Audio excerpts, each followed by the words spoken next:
نحمده ونصلي ونسلم على رسوله الكريم اما بعد اعوذ باللہ من الشیطان الرجیم بسم اللہ الرحمن الرحیم لا اکراہ فی الدین وقال اللہ تعالی فانکحوا ما طاب لکم من النساء مثنی وثلاث ورباع صدق اللہ مولانا العظیم۔ محترم ناظرین و ناظرات، السلام علیکم ورحمۃ اللہ وبرکاتہ۔ دعا ہے اللہ تعالیٰ آپ کو ہمیشہ سلامت رکھے۔ آپ دوستوں کے اظہار خیالات ہم تک پہنچتے رہتے ہیں۔ ہماری جلد کوشش ہے کہ ہم درس قرآن کا سلسلہ جلد از جلد شروع کریں، تاکہ وہ لوگ، وہ احباب جو کہ باذوق ہیں اور قرآن پاک جو کہ ہماری بنیادی کتاب ہے اس سے فائدہ اٹھانا چاہتے ہیں، تو انشاءاللہ دعا فرمائیں، اللہ پاک ہمیں صحت و سلامتی نصیب فرمائیں اور اللہ پاک ہمت دیں، انشاءاللہ جلد کوئی ترتیب شروع کی جائے۔ آج کا موضوع ہے سخن۔ آج کل ہم نے دیکھا ہے بعض دفعہ لڑکا، اس کی رضامندی نکاح کے معاملے میں پوچھی جاتی ہے، اور بعض دفعہ اگر وہ رضامند نہیں بھی ہے لیکن چونکہ لڑکا ہے، لڑکی کی بنسبت ذہن کے لحاظ سے قدر آزاد ہے، وہ اپنی پسند ناپسند کا اظہار کر لیتا ہے، لیکن لڑکی بعض دفعہ والدین کی محبت میں، باپ کے احترام میں، باپ کو کہیں بات بری نہ لگ جائے، کہیں وہ ناراض نہ ہو جائیں، کہیں وہ اس بات کو سوچ کر اپنی تربیت کے حوالے سے غلط تصور نہ لے لیں۔ بعض دفعہ بچیاں اپنے رشتوں کے معاملات سننے کے بعد خاموش ہو جاتی ہیں، ان کو اس وقت کچھ سمجھ نہیں آ رہی ہوتی کہ ہم کس طریقے سے اپنے والد گرامی کو بتائیں، سمجھائیں، منائیں۔ ظاہر ہے اللہ رب العزت نے عورت ذات کے اندر مرد کی بنسبت حیا زیادہ رکھی ہے، شرم کی بہتات ہے، اور پھر والد صاحب سے گفتگو کرنا اور رشتے کے معاملے میں گفتگو کرنا اور پھر اپنی پسند اور ناپسند بتانا، اس کے لیے خاندانی بچی کے لیے کوئی پہاڑ سے کم نہیں ہے۔ چنانچہ وہ دیکھتی رہتی ہے، اس کے علم میں آتا ہے کہ اس کا رشتہ ہونے والا ہے، وہ اس وقت بھی خاموش رہتی ہے۔ رشتے والے گھر پہ آ رہے ہیں دیکھنے کے لیے، باوجود کہ وہ وہاں اپنا رشتہ نہیں کروانا چاہتی، وہ پھر بھی خاموش رہتی ہے، ان کی مہمان نوازی کرتی ہے، ان کا اعزاز و اکرام کرتی ہے، ان کے لیے بہترین قسم کے کھانے تیار کرتی ہے، اپنے ہاتھوں سے محنت کر کے ان کو سلیقہ مندی اور شائستگی اپنے والدین کی تربیت کا اظہار کرتی ہے، لیکن اس وقت بھی وہ اپنے انکار ظاہر نہیں کرتی، اس وقت بھی وہ گھبرا رہی ہوتی ہے کہ میں کس طریقے سے اس معاملے کو ہینڈل کروں۔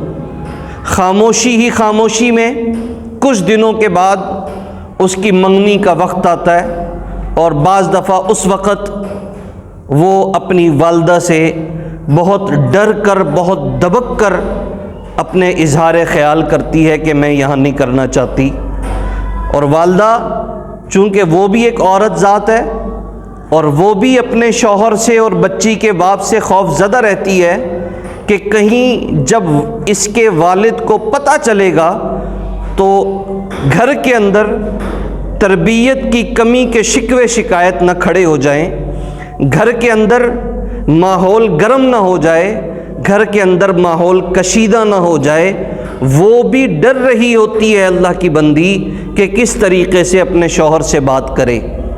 چنانچہ اس ماں کا کہنا بچی کو یہ ہوتا ہے کہ اپنے والد کو آپ خود بتا دو۔ اب بچی والد کو کیسے بتائے؟ بہرحال منگنی کا عین وقت قریب آتا ہے، منگنی بھی ہو جاتی ہے۔ لڑکی کے تصور میں ہوتا ہے کہ ابھی تو منگنی ہے، اور منگنی ہونے سے چونکہ عورت اس لڑکے کے ساتھ، اپنے منگیتر کے ساتھ شرعی طور پر ہمیشہ نکاح میں نہیں آتی، اصل تو نکاح ہے، منگنی کی تو کوئی حیثیت نہیں، چنانچہ وہ پھر خاموش ہو جاتی ہے۔ دن گزرتے رہتے ہیں، حالات بدلتے رہتے ہیں، اور بالآخر وہ وقت آ پہنچتا ہے کہ جب اس کا وقت نکاح ہوتا ہے۔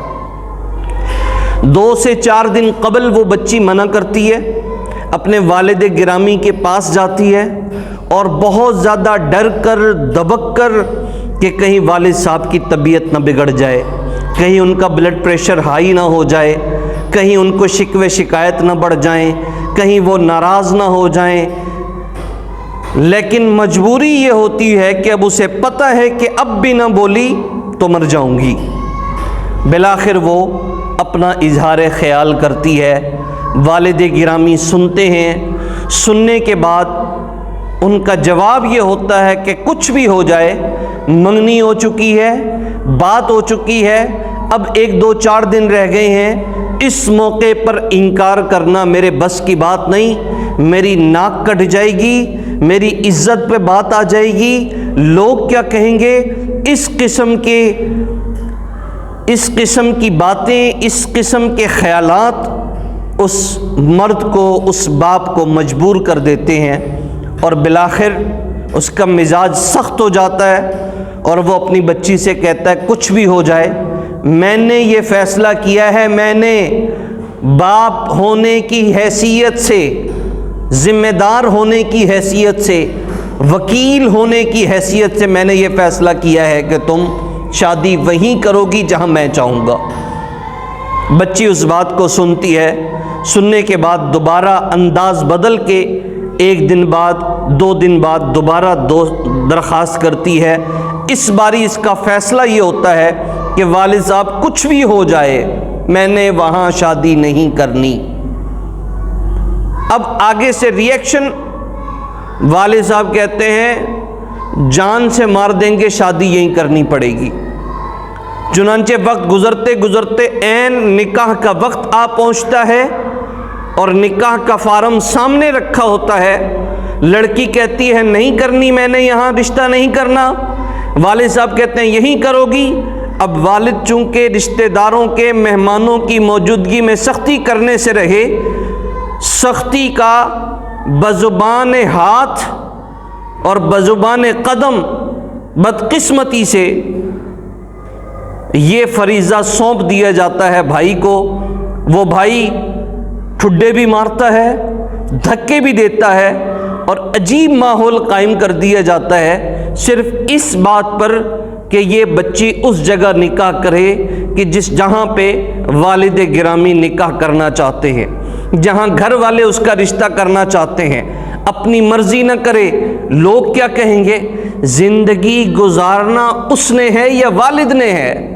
زندگی گزارنی بھائی نے نہیں، زندگی اس نے گزارنی ہے۔ تو جس نے زندگی گزارنی ہے، یہ حق شریعت نے اسے دیا ہے کہ اس کی رضامندی پوچھی جائے، اس کی خوشی کو ترجیح دیا جائے، اس سے پوچھا جائے کہ تم کیا چاہتی ہو۔ یہ نہیں کہ ناک کٹ جائے گی، خاندان والے کیا کہیں گے، بھائی سے رشتہ ہو گیا، بھائی والے کیا سوچیں گے۔ اس قسم کی سوچوں سے آپ کسی اور کی زندگی کو تباہی میں مت ڈالیں۔ آج کل معاشرے تباہ ہوتے جا رہے ہیں۔ طریقہ کار یہ تھا کہ جب شروع میں پہلے دن بات آپ کے ذہن میں آئی تھی، اسی دن سے آپ رضامندی پوچھنے کی کوئی ترتیب بناتے، اسی دن بچی سے اس کی پسند کا پوچھا جاتا، جس طریقے سے بیٹے کا نکاح کرتے ہوئے پسند پوچھی جاتی ہے، اسی طریقے سے لڑکی سے بھی اس کی پسند کا پسند اور اس کی ترجیح کا خیال رکھنا یہ ضروری ہے، اس کی رضامندی کا علم ہونا یہ ضروری ہے۔ اگر اس کا خیال نہ رکھا گیا تو معاشرہ تباہی کی طرف جائے گا۔ لہذا جو حق شریعت نے اسے دیا ہے کہ اگر لڑکا بالغہ ہو، لڑکی بالغہ ہو، عاقلہ ہو اور وہ سمجھدار ہو اپنے اچھے برے کی، اگر وہ چاہے، اگر جہاں وہ چاہے گی وہاں اس کا نکاح ہوگا، اس پر زبردستی کوئی چیز مسلط نہیں کی جائے گی۔ یہ شریعت کا حکم ہے، یہ شریعت نے اس لڑکی کو حق دیا ہے۔ چنانچہ والدین کو چاہیے کہ اتنے بڑے معاملے کے اندر کہ اس کی زندگی کا ہم سفر طے کرنا ہے، بچی نے ساری زندگی اس کے ساتھ گزارنی ہے، کبھی نرمی کے ساتھ شائستگی سے اس کی پسند کا اندازہ لگا لیجئے۔ جب ہم پسند کا خیال رکھیں گے تو ہمیشہ وہ ساری زندگی آباد و خوشحال رہے گی۔ اللہ تعالیٰ سے دعا ہے اللہ پاک صحیح معنوں میں ہمیں دین کی سمجھ نصیب فرمائے۔ السلام علیکم ورحمۃ اللہ وبرکاتہ۔